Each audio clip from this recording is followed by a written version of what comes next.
What's up, Knights? We're the Game Day TV crew reporting back to give you more exciting sports news. Today, we've got it all, from a deep dive on the journey of the players on our boys basketball team to an exciting hype video on our boys wrestling team. You don't want to miss this, so tune in to this episode of Game Day TV.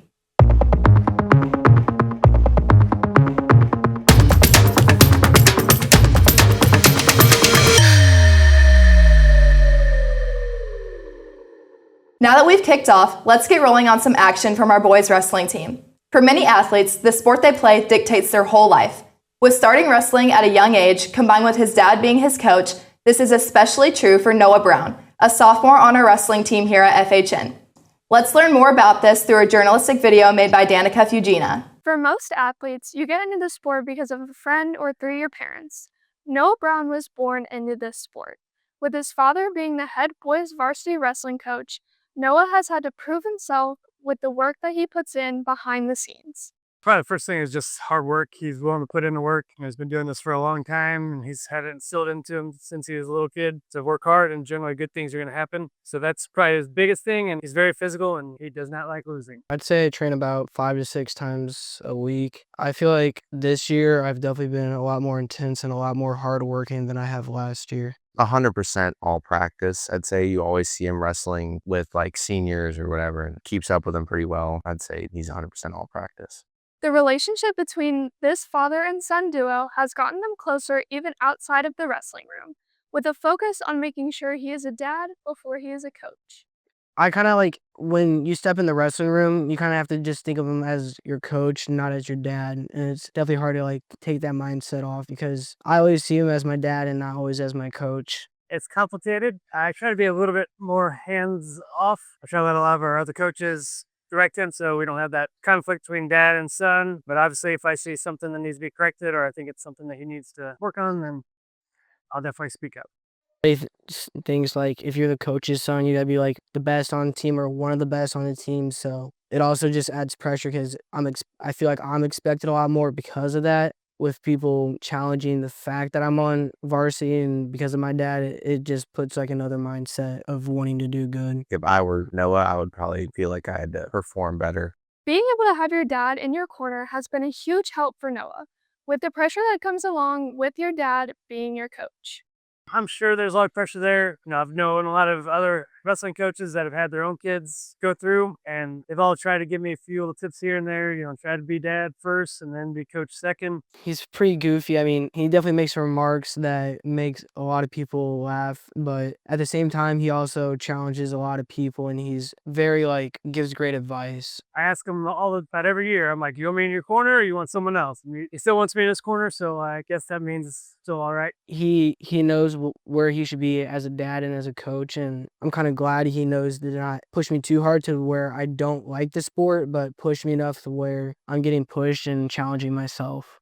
Noah's goals for his high school wrestling career is to be able to place at state after his tough loss 7-2 against Antonio Martinez in round 2 of the Class 4 state championship in 2025. I kind of just want to remember what happened last year with not placing at state. So that kind of fuels me to just keep on working harder and harder every practice. I mean, obviously, the idea is to become a state champion as quickly as possible and then hopefully be able to wrestle in college if that's what he wants to do, as well as have a lot of good memories of this experience. Thanks, Danny. It's so cool to see what the dynamic is like when a player's coach is also their parent. Another interesting dynamic also shown in our sports is our large senior group in our girls varsity basketball team. Their journey throughout the program is truly inspiring. Let's dive deeper into this through a story made by Maddie, Fennel. Having 8 seniors is also pretty unique. 5 of them have been on the varsity team since their freshman year. They're definitely leaders. I've definitely got closer with the seniors a ton, just being with them every year, day in, day out.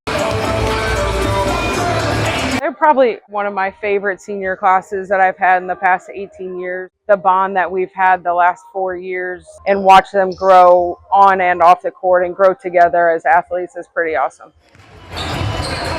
We have Division I athletes out here on the team, and then girls play basketball for fun. Those girls are all here for one goal and one mission. All our personalities really get along well. If you have players on your team that don't get along in the locker room and on the court, then they're not going to play well together. They're not going to want to play for each other or for me. a certain person's court vision. I know a lot about other seniors and how they would think on the ball. I think our relationships on the court help us grow. Having to go through those hard times really brings us closer. Freshman year, I think they had some good role models. They saw what it took to be good leaders on and off the court. Being intense, working hard, setting the tone from the beginning so that it's not even a question whenever everyone else comes in. Be there for the younger kids and be able to guide them and help them. Staying positive and keeping a good mindset and just having fun with your teammates. Even when things get down, we can all laugh. Having 8 seniors is something you don't really usually have, and then those 5 that have been with me for 4 years now, it's definitely going to be weird without them here. Moving on to recent news, the NFL playoffs resume this Sunday for the AFC and NFC championship games. As the NFL season comes to a close, the draft becomes the next big date for most franchises. Let's bring in draft analyst Eric Taylor to talk about his predictions. What's up, Knights? It's sports staff resident, ball-knowing expert Eric Taylor. Let's dive right into my predictions for this draft. The Las Vegas Raiders hold the #1 overall pick, as I predict they'll look to improve at the quarterback position after a 3-14 season. I'll predict that they'll take Indiana quarterback and Heisman winner Fernando Mendoza after 41 passing touchdowns and 3,349 yards this season, hoping to land their franchise quarterback. At #2 overall, the New York Jets hopes to improve their quarterback position as well, as I predict they'll take Oregon quarterback Dante Moore. Moore has had a stellar sophomore campaign with 30 passing touchdowns and 3,565 yards, a valuable pick for the Jets. At #3 overall, I believe the Arizona Cardinals will prioritize a big need at offensive tackle, drafting Francis Mauigoa out of Miami. Mauigoa possesses great size at 6'6", 315, and has only allowed 1 sack and 15 starts at right tackle, filling a huge gap for the Cardinals. At #4 overall, the Tennessee Titans will look to improve the offense for quarterback Cam Ward, as I'll predict they'll select wide receiver Carnell Tate out of Ohio State. Tate has great playmaking ability and good size at 6'3", as he averaged 17.2 yards per catch and 9 touchdowns this season, getting Cam Ward a true #1 receiver. Finally, rounding out the top 5 is the New York Giants, as I predict they'll look to take value here at the 5th spot with linebacker Arvell Reese out of Ohio State.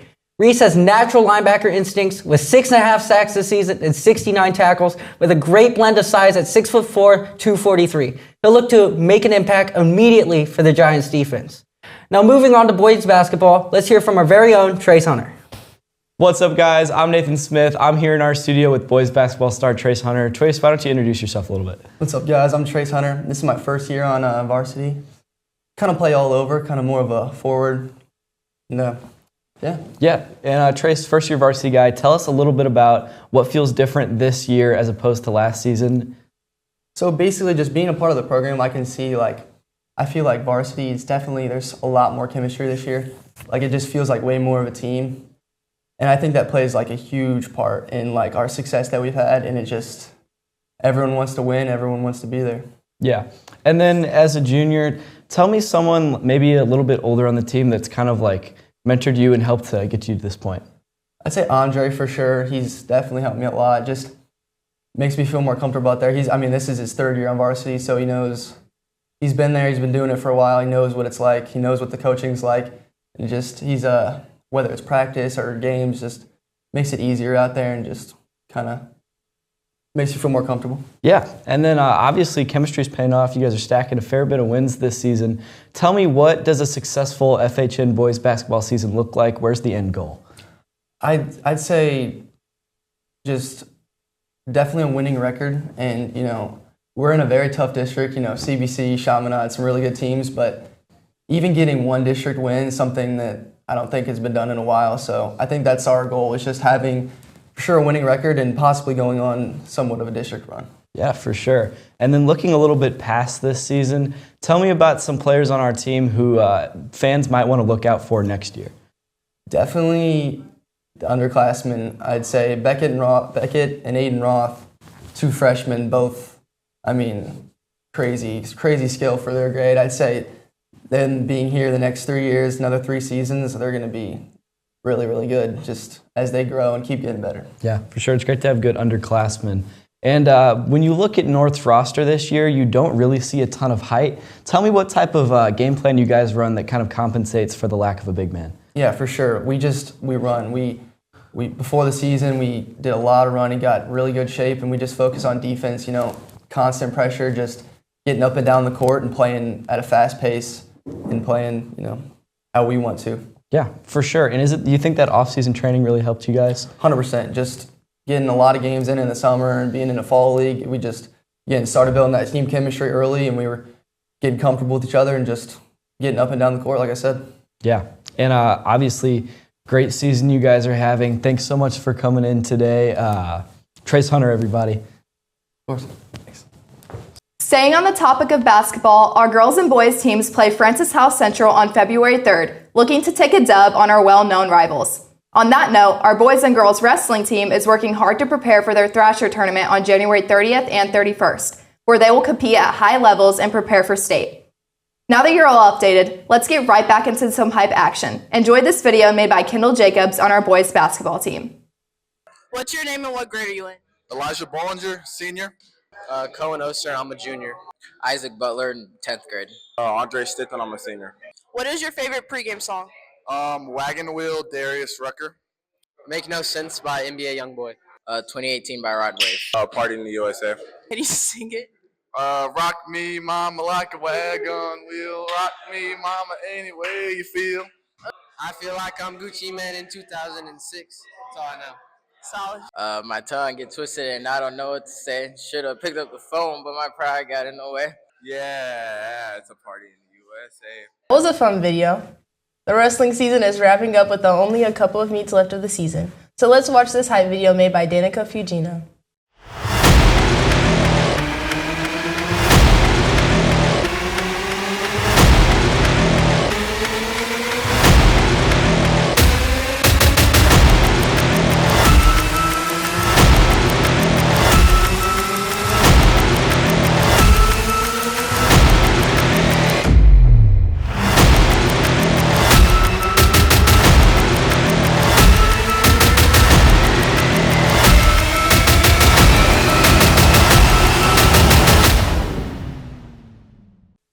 Way to get us hyped up for wrestling season, Danny. Great work. That concludes this episode of GamedayTV. Thank you so much for tuning in. We hope you are looking forward to cheering on our winter sports teams as they continue the second half of their season. We'll catch you next month, Knights. I'm Elisabeth Miller. I'm Kyndal Jacobs. And I'm Eric Taylor. Signing off.